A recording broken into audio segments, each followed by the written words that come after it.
Hello everyone and welcome back to episode 2 of Welcome to the Dark Sun, also known as the one with the zombies.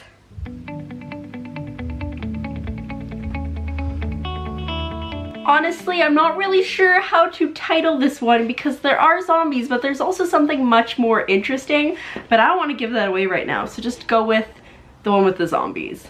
Also, in honor of Salentithius and his crazy fear of cacti, I got this really awesome glass jar to drink from, just because, you know, I'm a terrible person to my imaginary characters.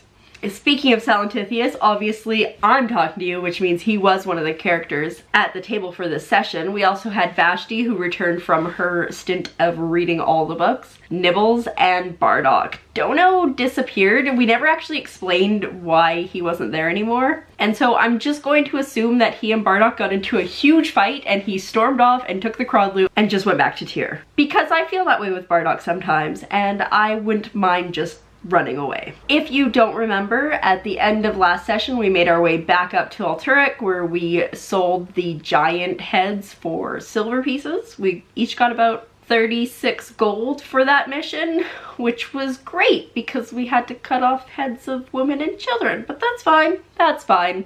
We're now honorary citizens, so it's okay, right? It's okay. But the first thing we did before we went anywhere is we showed Vashti what was left of her chariot. Now, in all fairness, we did get it repaired, but it was a roadside repair, so it's probably not the prettiest anymore, and it has absolutely no paint job. Vashti said she didn't care and she would just buy a new chariot if she wanted anyways. So I have a feeling that this chariot might become Bardock's and Dono's, because that other one, they're just going to be painting forever. The plan for this session was to go back down the way we had come up and go to Grax's pool and to figure out what the random roar was that would happen every once in a while. I don't remember if I mentioned it last session, but while we were there kind of hanging out, there was like this huge roar and the guys were like, bah, don't worry about it, happens all the time. Well, Bardock was like, that's not a normal thing.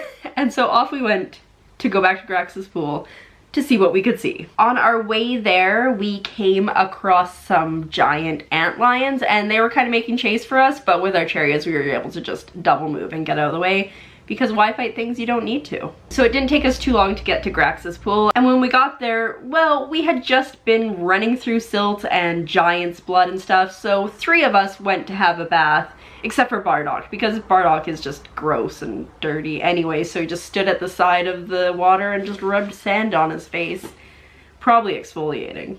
After we had our baths, we talked to Grax and he told us the situation. Basically, there were some abandoned ruins underneath of the pool fortress area that he's set up, and that it often roars from down there. He said that they had gone down to take a look and figure out what was going on, but he had lost some men, so he'd given up, and they just basically put a huge door in the way so nothing could come out and no one could go down. He wasn't willing to pay us to go get rid of this roaring thing, or at least figure out what it was, but he did say we could keep any treasure we found. The one tiny caveat was that if we disrupted the flow of the stream, he and his men were going to kill us. And I mean, we were like, come on, really? We have fought so many other things, I doubt you and your men could kill us, but okay. Because worst case scenario, we would just suddenly own a spring, right? So they opened the giant wooden gate for us and we descended some stairs and came into this room, and on the floor there was a brass grate. Across was like this window, but it was all covered with algae and stuff. And then on either side there were doors that led into valve rooms. So each of these valve rooms had 2 valves, 1 for each door.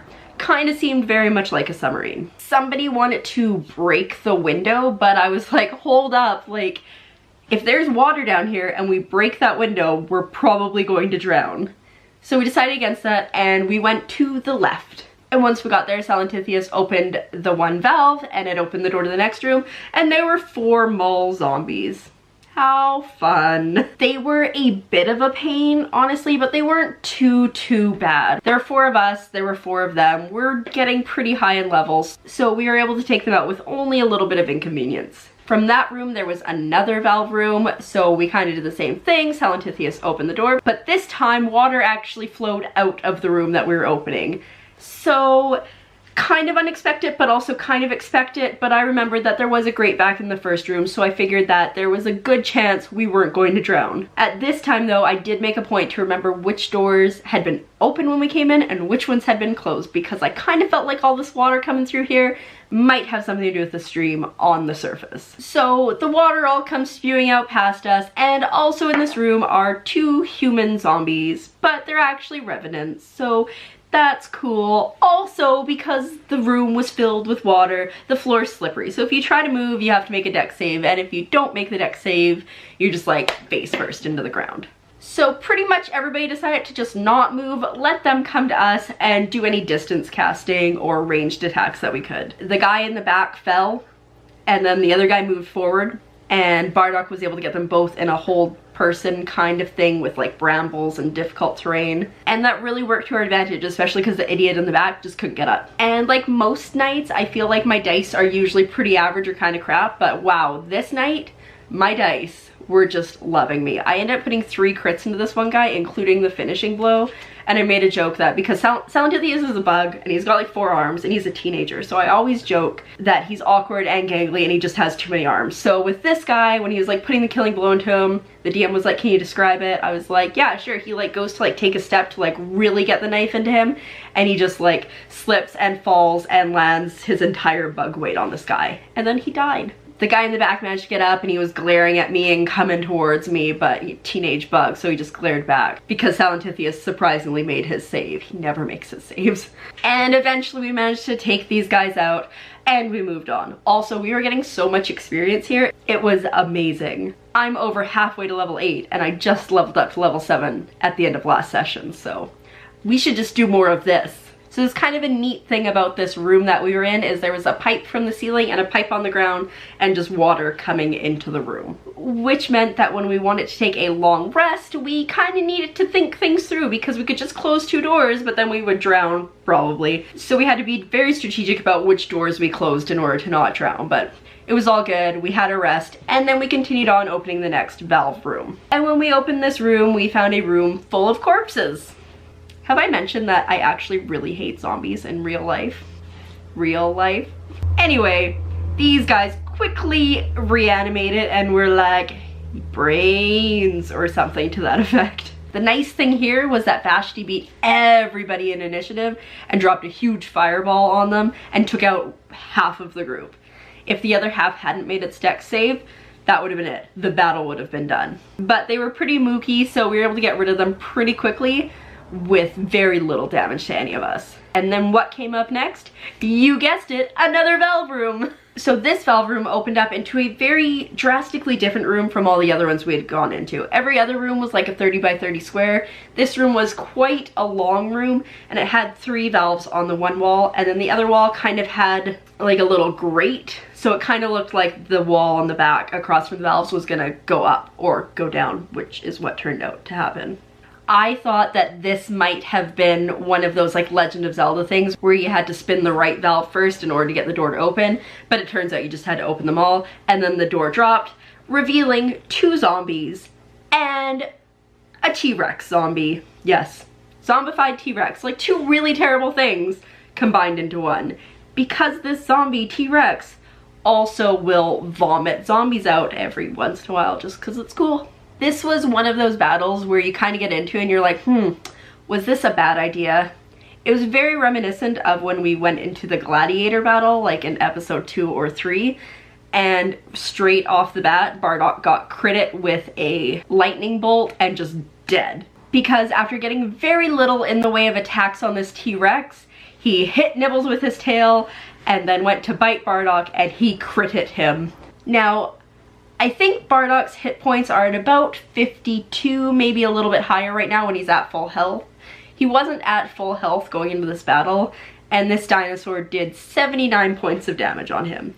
So he was like super dead, and also grappled, because that's what the T-Rex does, just like, oh. The one nice thing about this though was because the dinosaur had a Bardock in his mouth, we didn't have to worry about him biting any of us or spitting out zombies, so that was a win. So on my turn, I had kind of gone off to the side and a zombie was headed towards me. So I cast Mirror Image and I pretended to be a zombie. And fortunately, my deception paid off because this lone zombie was like, oh, cool, they're zombies, and joined in my little horde. So Salentithius with his 3 mirror image, and this guy was creating a zombie horde, which was hilarious. And then we put on Thriller in the background too, because why not? A couple turns went past and one of the other zombies was coming towards me because Vashti had cast invisibility on herself.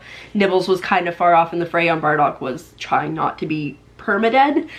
And so the other zombie came towards me, and I also won that deception check, and so he thought I was a zombie too. And so it was the 4 of me and my 2 zombies, and I really tried hard to get them to attack the dinosaur with me, but it didn't work. And then they started to attack me because obviously I'm not a zombie. Fortunately though, the dinosaur didn't really have a ton of hit points. We have definitely fought people much worse. And so Nibbles was able to just punch the crap out of it, and it went down. And it landed on top of those other 2 zombie friends of mine. And then 2 more popped out of its stomach, which was super fun. But they did go down pretty easily as well. And fortunately, Vashti was able to get over to Bardock and stabilize him, because he was like 1 failed save away from dying. But Bardock's almost death did not come without repercussions. Because he was so heavily injured, he ended up taking major damage, and he lost part of his limb. So from the elbow down is all gone. And it was laying on the ground. And so Nibbles, our nice little cannibal, goes, "Are you gonna eat that?" And Bardock goes, "Oh no," picks it up with his other hand and goes, "All yours." And then, as you can imagine, many jokes about patting him on the back with his own hand and all that kind of stuff ensued. Nibbles hasn't eaten the flesh off the bone, but we assume it's gonna happen soon. And then I feel like she's just gonna walk around with it, like maybe stabilize it so she can use it as a walking cane, because that'd be hilarious. Also, I feel like it's a good thing Dono wasn't there, because he would have been horrified by this whole situation. In good news, a regeneration spell can bring that part of the limb back, but it's like a level 15 spell, so the chances of any of us being able to get there to do it are pretty slim. However, there was that one druid that we found out in the middle of the desert with his fire beetles who could go invisible and had like his own area. So he's at least level 12, so there's a good chance that he is high enough level to save Bardock's arm. But also Bardock hates him, so that's a can of worms. But who doesn't Bardock hate? You know, the thing when Bardock was almost dying, it was like, well, if Bardock dies, then we don't have to worry about Bardock anymore running his mouth and getting us into trouble. But then it's like, but if Bardock dies, then we have to deal with whatever new character this player comes up with, which could be significantly worse. Devil you know, right? So in the room with that T-Rex, there was a chest, and we got a freaking huge hoard of treasure, so that's awesome. Included in the treasure were a couple magic items as well. So we picked up the gray bag of tricks, which basically has some like furry things in them, and you pull them out and throw them on the ground and they become animals. We also learned what an elk was, because that thing popped out. Never seen one of those on Dark Sun. Next, we picked up a medallion of thought detection, so Vashti took that. She will attune to that, and then she can perceive thoughts. And finally, we got a staff of the adder, which is like a staff that has a snake carved in the head, and you can say the action word, and it will become a snake head that actually moves and can bite, which is pretty cool. So Bardock took that one because, I mean, he's gonna need all the help he can get now that he's missing an arm. After we long rested to heal up and make sure, you know, Bardock could still walk, we headed back out to the surface, making sure that we closed all the doors that we needed to on the way out. We got up to the door, the guys let us out, we regaled them with the stories of the zombie dinosaur that we killed, and then we made camp for the night because it had been a long session and it had been a long battle for our poor characters. So that was it for us for the night. I'm assuming that next session we're going to make our way back to Tyr finally, so we can turn in the quest that we did like 2 sessions ago and then see what else there is to do. We are rapidly approaching level 8 and everybody wants to be at level 8 before we go against Cinder, the rogue defiler that King Calic wants dead, but you know, we're having fun in the meantime. Also, at some point we should probably try to get Bardock's arm fixed. But that's it for me for now. Feel free to hit that subscribe button down below so you'll know when I post. Thanks for watching, and I'll see you next time.